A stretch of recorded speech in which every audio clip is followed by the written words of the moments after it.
Well, welcome to my first history rant, where I can vent my spleen on history. Venting my spleen sounds kind of rude, but there you go. My first topic, who are the samurai? Awesome topic, I know, mate. The samurai are a really, really popular part of modern culture, but they weren't really known much about up until about, I think around the 80s, when a lot of Japanese culture started kind of spreading or invading the West, and people started having this concept of the samurai as these great swordsmen, sort of like peerless warriors with these epic swords that could cut through anything, and they were very honourable. And is that the truth? How honourable were they? You see, The Last Samurai, it's all about honour, dying for your honour, and so on, and I really love that movie.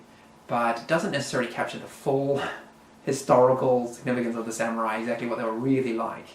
And when you really peel back the history, they're multi-layered. Were they honourable? Yes, sometimes, but you can't really make such a huge sweeping statement about all of them. So they really came from way back in the day, around the 900s, I believe it was.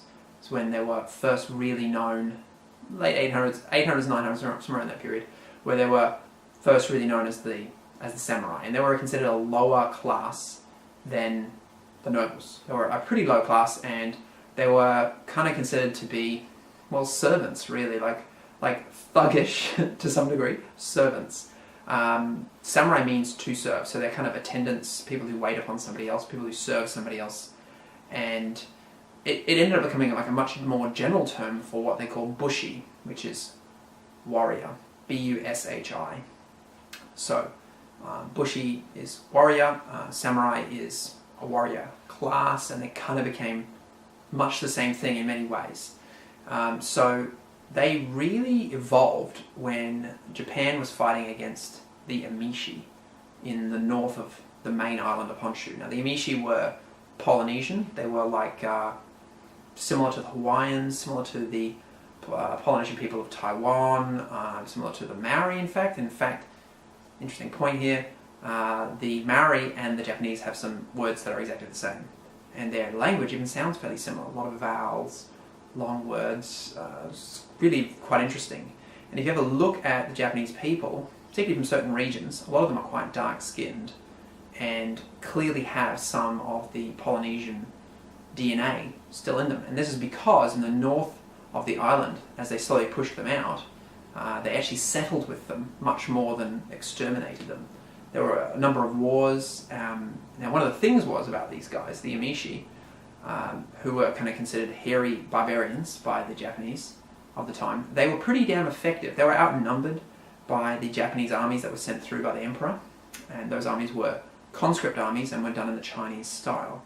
But the Emishi didn't fight according to the rules, and they would use night attacks and hit and run attacks, and they used, of all things, horse archers. And this really caused some problems with the Chinese model of army. Particularly their morale is not very high when you got conscripts. They run pretty fast, particularly when you got a whole bunch of horses coming down, pow, pow, pow, arrows coming in, and everyone's running, and so they cause a whole lot of casualties. People run away, people bottle up, like a large army will bottle up a small number of the Emishi, and the Emishi will run out of their fortress and shoot a whole bunch of arrows and people and get away. And so they ended up relying on the locals there rather than the army of Kyoto, the army of the country, like the centralized army. They relied on the local lords much more. And in particular, those guys, those families, derived from, they were what you call a distaff family. So they evolved from the emperor's family, but were not directly the emperor's family. So one emperor had a whole lot of kids, and rather than give them all an inheritance, he just sort of like, you bunch are cut off, you're now a different family. Now, you have certain rights and privileges, blah, blah, blah, you go away. And that was the Minamoto family. And he also did the same with another line called the Taira. And so, it wasn't really a great idea. It set up a whole lot of wars and things, huge amount of them. But this then became some of the major powerhouse families of Japan, particularly because they were the ones that were used for fighting.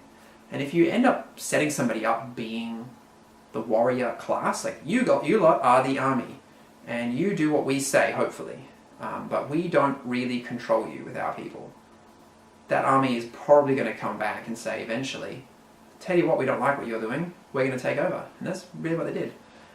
So once they had conquered the Amishi, slowly over generations, they became more and more independent, more powerful, and after a while they're a bit like, you know what, we just don't need to listen to the emperor anymore. How about you appoint us as rulers in your name? And they had this thing called a shogun. And now a shogun came from this old title, which was to defend against the barbarians. So that was the title they gave to this general who defended against the Amishi. Well, he actually didn't defend against them, he actually attacked them and conquered them. And he adopted their tactics, and that's why the samurai, when they first started out, were horse archers. And they were like that for a really long time. And when they were still horse archers, and they still, archery was their opening stage in their battles and so on, when they conquered, technically, or took over, performed a coup, whatever it was, for the emperor. So like, this whole idea of them being willing to die for the emperor, beautifully portrayed in The Last Samurai. Yeah, just didn't happen. If the emperor pissed them off, they would kill him. They'd get another emperor, usually a kid, and put him instead and be like, yeah, we're ruling in his name, woo! And then if he pissed you off, then you'd exile him or kill him or just die in his sleep, how unfortunate, and you'd find somebody else who's more willing. And that's really how politics tends to go. If you've got the big stick, if you've got the army, people are going to have to listen to you. You really need to control the army and the money, those two things.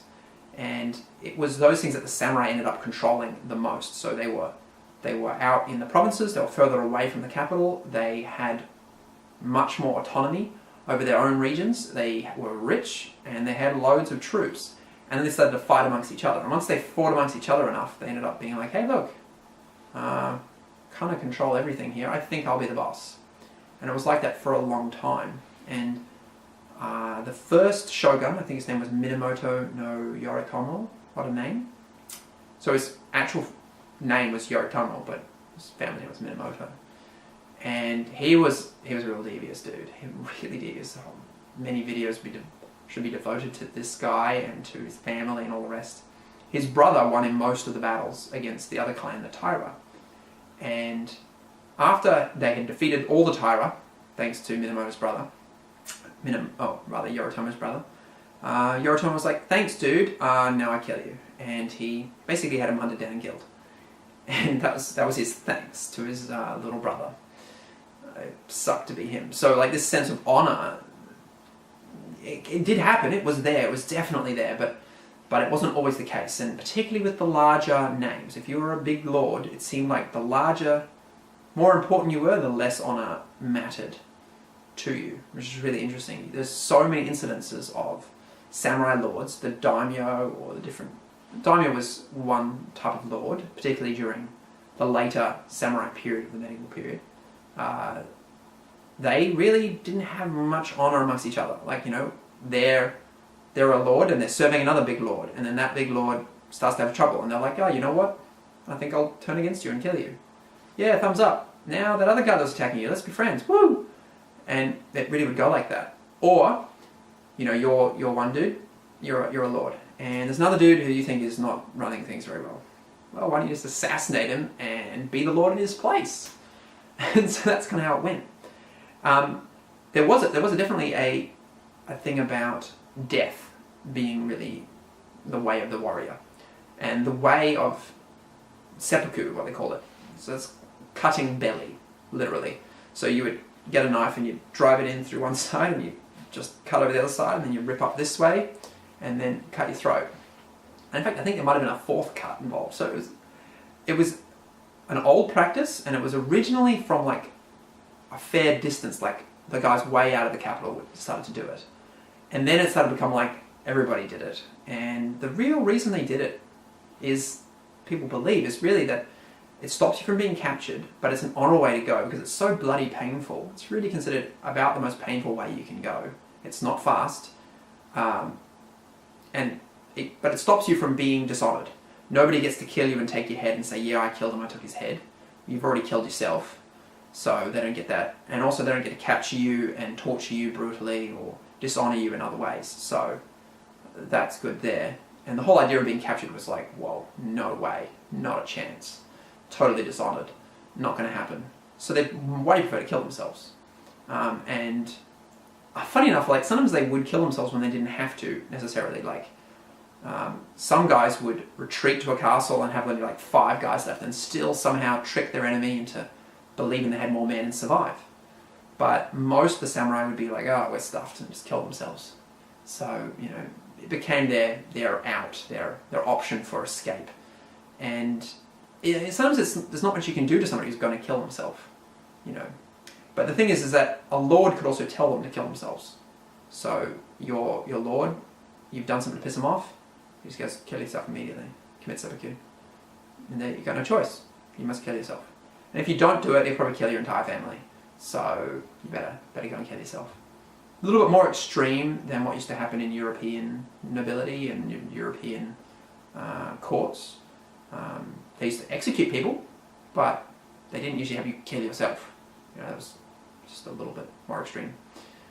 That tended to phase out later on when the wars weren't really happening.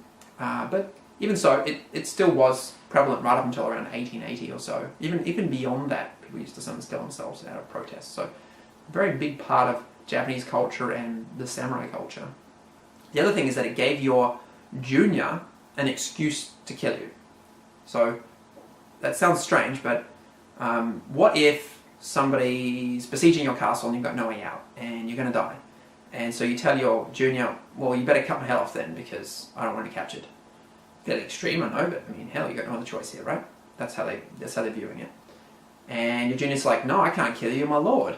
Like, there's no way I'm going to cut your head off. And you're like, I order you to kill me. And he's like, well, no, I'm not going to kill you because you're my lord. And you're like, okay, how about if I kill myself? I'll stab myself and then you cut my head off. He's like, yeah, I can do that because you're going to die anyway. Therefore, it's a mercy. I'm putting you out of your misery. Okay, cool. So you go, and then he goes, cut, and then off comes your head. Happily ever after, sort of. But that was one of the other reasons for it. It was, you know, that you had some reason to get your junior to kill yourself, to kill you.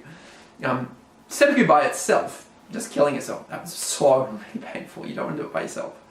You wanted to have someone to cut your head off so that when you start to scream and dishonor yourself, that stops that from happening. You get a nice cleaner end. Still really painful, but you know, getting your head cut off is a lot better than slowly dying with your guts hanging out in misery. And on that note, I think that'll about do it for the samurai.